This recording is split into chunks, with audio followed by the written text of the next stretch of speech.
Bienvenue pour ce nouvel épisode de votre émission avec le Maroc depuis Washington. Dans un article d'opinion publié dans The Washington Times, le grand tirage américain a mis en avant la manière avec laquelle Rabat et Madrid ont su transcender leurs divergences après une période de froid diplomatique, soutenant que le monde devrait tirer les leçons du Maroc et de l'Espagne en matière de gestion des différends.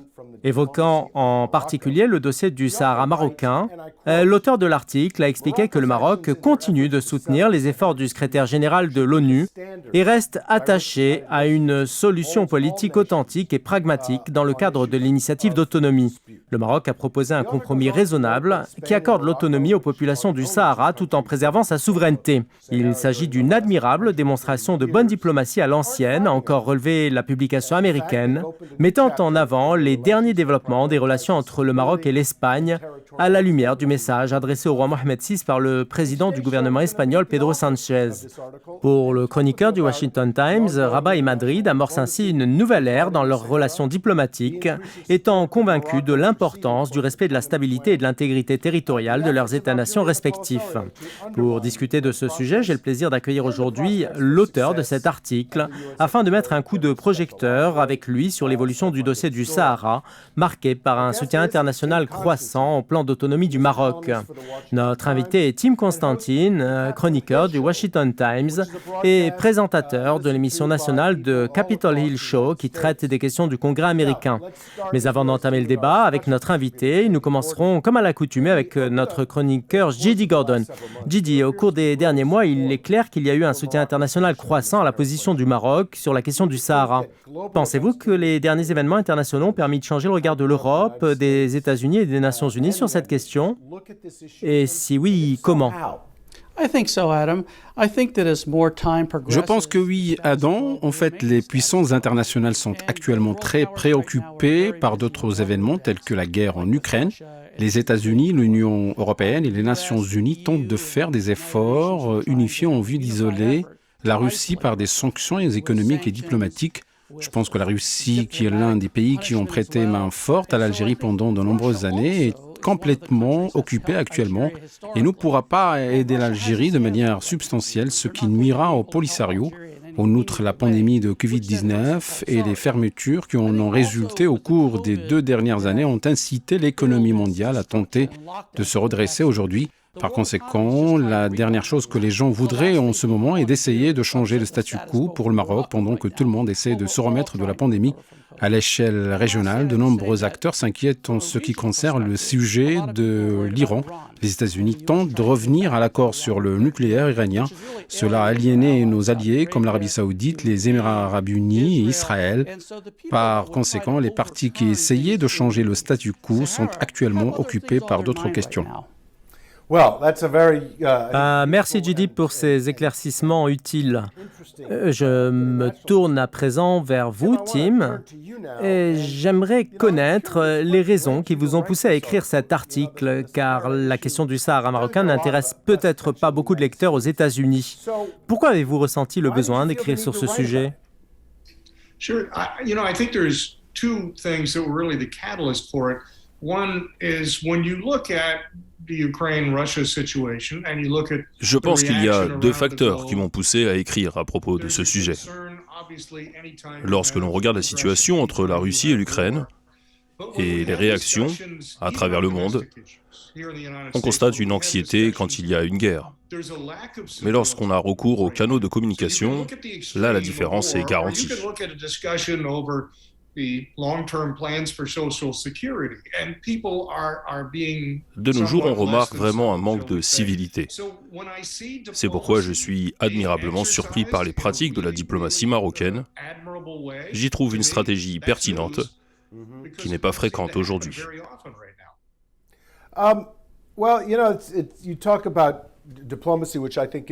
Vous avez parlé de la diplomatie, qui est bien sûr l'aspect principal ici. À cet égard, nous avons parlé de l'Espagne et du Maroc, dont les relations ont traversé une période de tension après que l'Espagne a accueilli le chef du Polisario sous des prétextes d'ordre médicaux. Mais récemment, les relations entre le Maroc et l'Espagne se sont réchauffées. Vous avez mentionné dans votre article le message adressé au roi Mohamed VI par le président du gouvernement espagnol, Pedro Sánchez. Permettez-moi de citer un extrait de ce message. Je cite « Nos deux pays sont unis inextricablement par des affections, une histoire, une géographie, des intérêts et une amitié partagée. Nous sommes convaincus que les destins des deux peuples le sont aussi et que la prospérité du Maroc est liée à celle de l'Espagne et inversement. » Fin de citation. Alors je vous poserai ici deux questions. La première, quelle est la raison pour laquelle l'Espagne a changé sa position et décidé de soutenir le Maroc ? Et quel est l'impact de cette évolution majeure sur les efforts en faveur de la résolution du conflit au Sahara? Oui, historiquement, vous avez mentionné que l'année dernière, l'Espagne a autorisé l'entrée du chef du Polisario sur son territoire pour recevoir des soins médicaux. Je pense que la plupart des pays du monde ont regardé cela et se sont dit « Nous comprenons la situation, le conflit sur le Sahara, mais l'Espagne l'a autorisé à entrer sur son territoire pour un traitement. » Ce qui fait ressentir aux gens du ressentiment à son égard partout dans le monde. J'utilise cet exemple que vous avez mentionné. Lorsqu'il y a un différend entre le Maroc et l'Espagne, cela n'entraîne pas un soupçon de guerre, mais cela produit un sentiment de ressentiment, comme c'est le cas lors d'un différend entre frères. Nous pouvons échanger des mots, mais cela n'entraînera pas de menaces réelles, ni d'effets à long terme. Donc lorsque l'on est devant un malentendu entre l'Espagne et le Maroc, chaque partie exprime sa position afin d'arranger les choses, étant donné qu'il y a des intérêts communs et une histoire commune entre les deux royaumes. L'histoire est un élément majeur, car elle a largement impliqué la coopération entre les deux pays. Ainsi, lorsque le Maroc, tel que je le vois, propose une initiative très réaliste et crédible pour faire face à la situation au Sahara, et que l'Espagne soutient cette initiative, comme le font la plupart des pays du monde. Et lorsque vous regardez le rapport de l'ONU au sein du Conseil de sécurité après la réunion du mois dernier,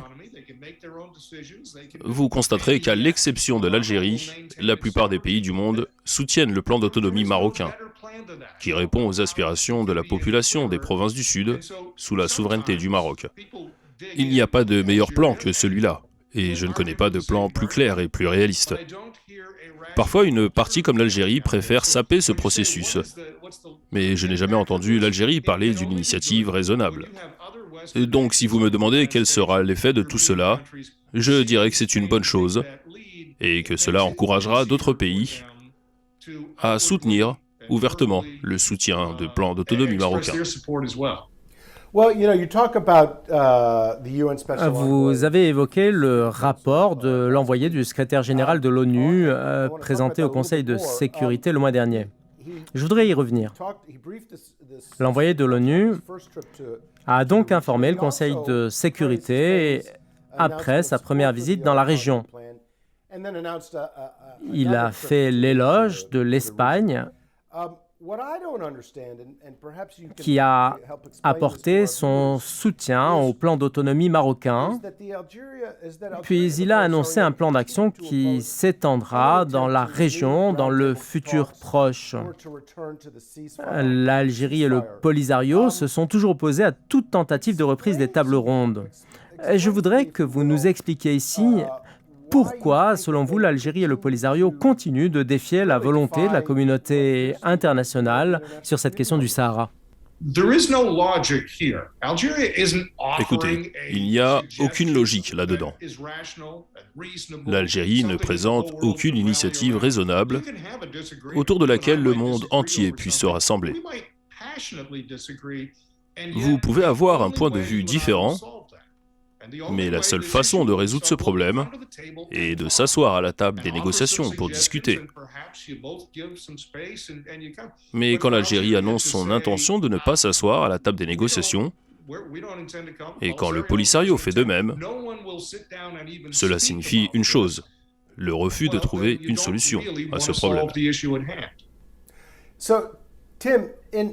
Tim, à la lumière de ce que vous venez de dire à propos de l'absence totale de logique dans la position de l'Algérie, quelles sont les chances que Staffan de Mistura surmonte tous ces obstacles?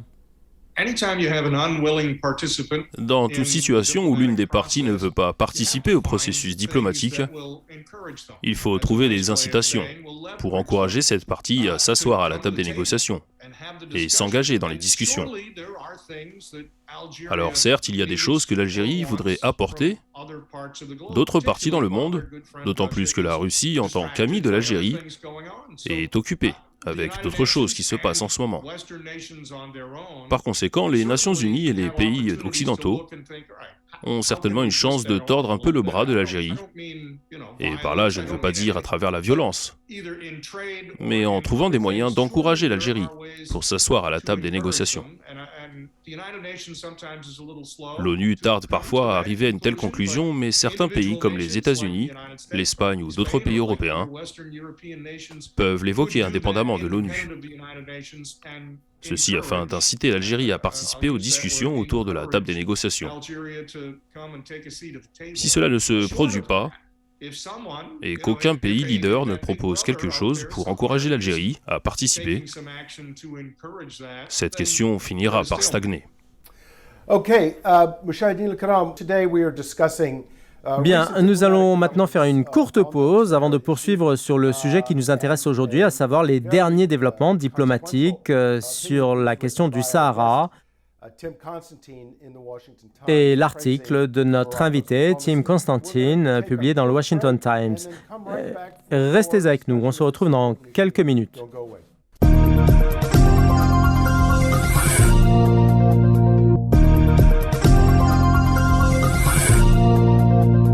مشاهدينا الكرام, welcome back to Mal Maghreb in Washington, where today we are discussing recent diplomatic Nous voilà de retour pour la suite de votre émission avec le Maroc depuis Washington.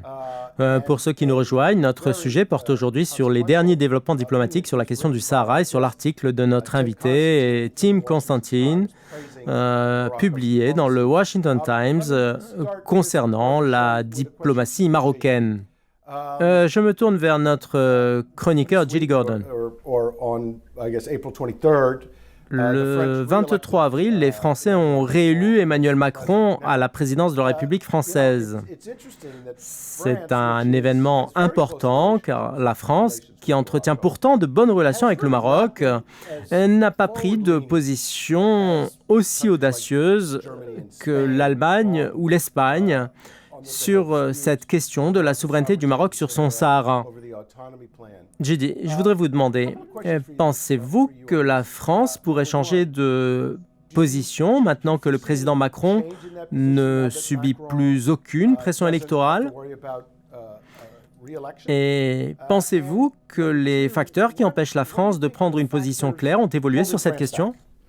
I think that we'll see more of the status quo with Macron in office again, and I think that both Morocco and Algeria will avoid a situation. Écoutez, je pense que nous verrons davantage le statu quo restant pour un autre mandat avec Macron.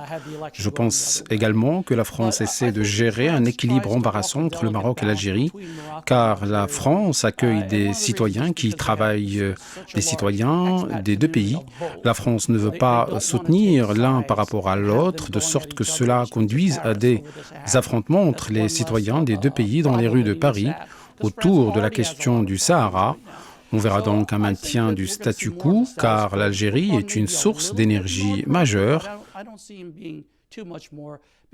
La France ne veut pas provoquer la colère de l'Algérie, tout comme elle ne veut pas de scènes de colère dans les rues de Paris entre les Marocains et les Algériens.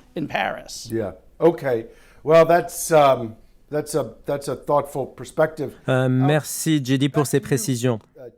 Je me tourne à présent vers vous, Tim. En fait, personne ne parle plus maintenant de référendum d'autodétermination. Et la vérité est, comme vous l'avez mentionné, qu'il n'y a pas d'alternative fiable et réaliste au plan d'autonomie du Maroc. L'Algérie n'a soumis aucune proposition et le plan d'autonomie marocain reçoit chaque jour davantage de soutien des pays européens et africains, ce qui est le fruit d'une diplomatie marocaine forte et constante. Alors, comment les choses vont-elles évoluer selon vous? Et est-ce que, comme l'a dit Gidi, la situation va perdurer? Et finalement, l'Algérie, tôt ou tard, sera contrainte d'accepter la réalité actuelle. Comment voyez-vous l'avenir sur ce dossier? JD is right, and I would just describe it a little differently. I'd say in Macron's case, Gidi a raison dans son analyse, mais je décrirais un peu différemment la position de la France. Elle adopte une position négative, qui est la même que celle de l'administration Biden sur de nombreuses questions à travers le monde. Lorsque nous examinons la diplomatie passive, nous ne trouverons pas un seul cas dans l'histoire du monde où cette diplomatie a été efficace.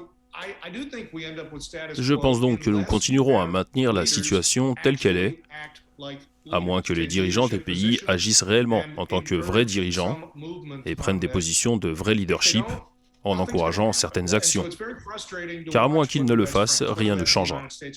Nous sommes donc frustrés lorsque nous regardons certaines attitudes des dirigeants de la France, des États-Unis et d'autres pays du monde, qui n'agissent pas, restent passivement les bras croisés et n'en viennent pas aux faits.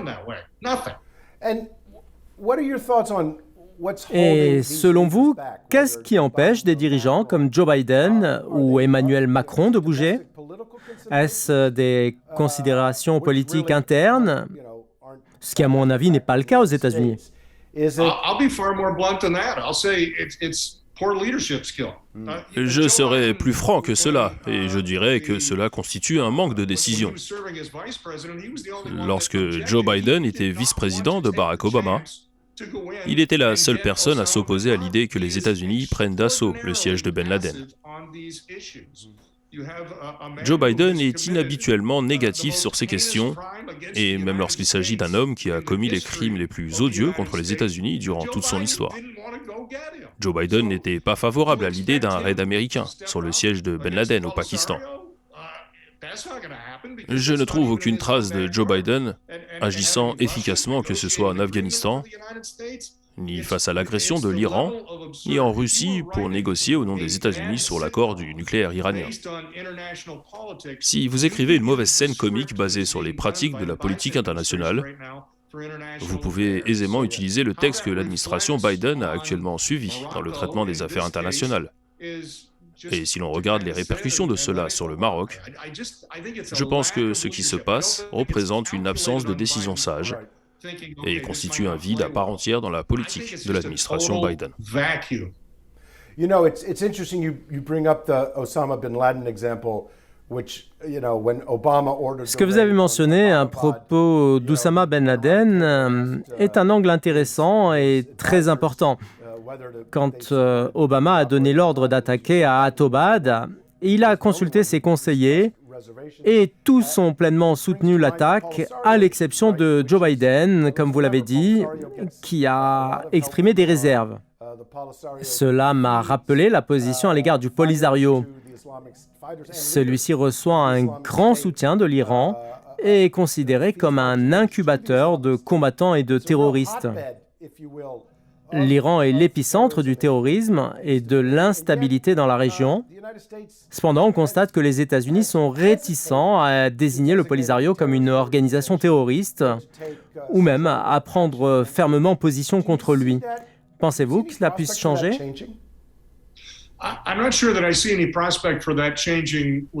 Je ne vois pas la possibilité d'un changement de position de cette administration. Je pense que la position prise par l'administration Trump, qui consistait à imposer une décision ferme en faveur du plan d'autonomie du Maroc, n'aurait pu se faire d'une meilleure manière que cette déclaration faite par les États-Unis. Quand vous dites que l'administration Biden n'a fait aucune déclaration sur le terrorisme, là, l'administration Biden soulève des questions, que ce soit au Moyen-Orient ou dans le monde. Et si vous êtes un citoyen américain, cela suscite des inquiétudes. Yeah, I would have a couple of comments on that. Number one, I do agree with Oui, you that- je voudrais faire une remarque à ce sujet. Je suis tout à fait d'accord avec vous sur le fait que la position de l'administration Biden contre le terrorisme au Moyen-Orient est discutable. Cette administration a refusé de qualifier les Houthis au Yémen d'organisation terroriste et envisage toujours de retirer le corps des gardiens de la révolution islamique de la liste des organisations terroristes étrangères. Cela a franchement provoqué un tollé parmi les professionnels de la sécurité nationale américaine. Mais je dois aussi souligner, et nous en avons discuté dans un épisode précédent, que le secrétaire d'État américain Blinken était récemment en visite au Maroc et qu'il a fait l'éloge du plan d'autonomie du Maroc et des initiatives marocaines en matière de lutte contre le terrorisme. Par conséquent, je pense qu'on peut raisonnablement espérer que l'administration Biden jouera un rôle de premier plan dans la résolution du dossier. Cela m'amène à une autre question. Nous avons évoqué l'importance de la diplomatie et nous avons vu que le plan marocain d'autonomie est la proposition la plus réaliste et la plus crédible, ce qui explique que l'administration Biden a confirmé ce que l'administration Trump avait annoncé concernant la reconnaissance de la souveraineté pleine et entière du Maroc sur son Sahara et le soutien au plan marocain d'autonomie et aux efforts de l'envoyé du secrétaire général des Nations Unies pour le Sahara. Cependant, on a le sentiment que nous n'usons pas suffisamment de notre influence pour amener d'autres pays à nous emboîter le pas. Et comme vous l'avez dit, nous n'avons pas fait assez pression sur l'Algérie pour qu'elle agisse d'une façon plus responsable. Je voudrais vous demander, à votre avis, devrions-nous en faire plus? Et si c'est le cas, que recommanderiez-vous? I'll go back. I'm of Irish descent. Constantine is an Irish name, and so I follow some of the issues there closer than I might otherwise. Alors, je dois le dire, je suis d'origine irlandaise, et de ce fait, je suis de très près certaines questions relatives à l'Irlande. Si nous revenons au conflit, vieux de plusieurs décennies, avec l'armée républicaine irlandaise, le sénateur George Mitchell était un diplomate formidable. Il s'est rendu en Irlande et a fait deux choses en particulier. Il s'est assis avec les deux parties du conflit et a pu les apporter ensemble à la table des négociations pour parvenir à un accord à long terme. Et en même temps, parce qu'il était très respecté sur le plan international, il s'est adressé aux partis extérieurs de la région pour les encourager à essayer de faire travailler toutes les parties ensemble en Irlande. Et je pense que c'est un plan bien conçu qui peut être suivi ici. Le secrétaire d'État américain, Anthony Blinken, a rencontré des responsables au Maroc. Il a également rencontré des responsables algériens. Il est l'un de ceux qui travaillent avec eux et qui pourraient être en mesure de communiquer avec le Polisario. Cela ouvre des voies pour une véritable communication. Même si vous rejetez les positions des autres sur la forme et sur le fond, vous devez communiquer avec eux.